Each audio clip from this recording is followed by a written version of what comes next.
În studioul nostru se află directorul Institutului de Marketing și Sondaje IMAS, Doru Petruție. Domnule Petruție, bună seara și bine ați venit la noi. Bună seara!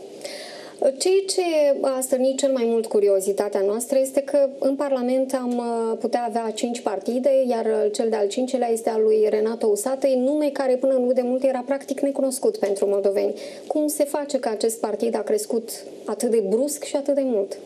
Este probabil cel mai cercetat fenomen sociopolitic din Republica Moldova. E drept că n-au fost foarte multe sondaje făcute publice în acest an, dar evoluția de fapt a fost urmărită încă din luna ianuarie.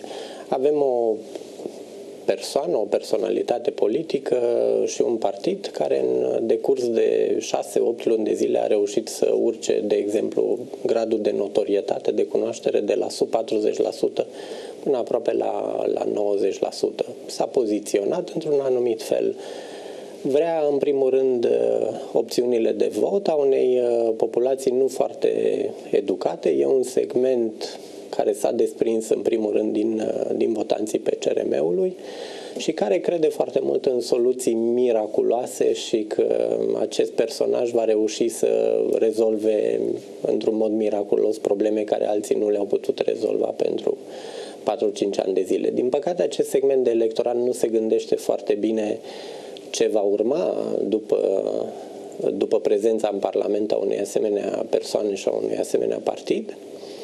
Nu se gândește la asta, se gândește foarte mult la rezolvarea problemelor foarte stringente pe care le au. Sondajul arată că 40% din respondenți sunt încă indeciși. Ce așteaptă ei ca să decidă pentru cine să voteze? De fapt, nu sunt indeciși, și-au conturat o anumită părere, o anumită opțiune politică, dar în principiu sunt deschiși să audă semnale și mesaje politice din mai multe părți. Așa cum ați văzut și în sondaj, ei așteaptă rezolvarea problemelor de natură socioeconomică, în primul rând. Locuri de muncă, lucrurile ce țin de șomaj, de salarii, de pensii.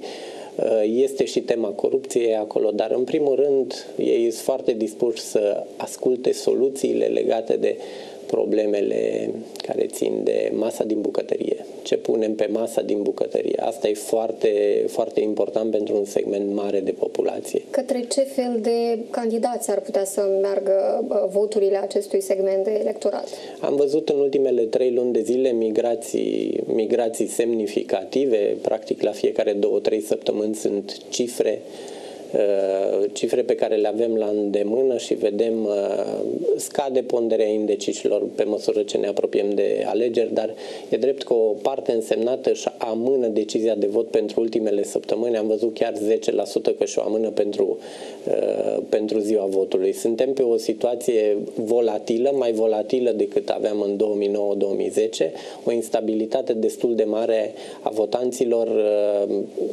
Dacă vorbim de 6 votanți din 10 hotărâți, vă dați seama că încă lucrurile se pot schimba și va conta foarte mult ultima impresie și forcing-ul ăsta pentru ultimele 2 săptămâni. Totuși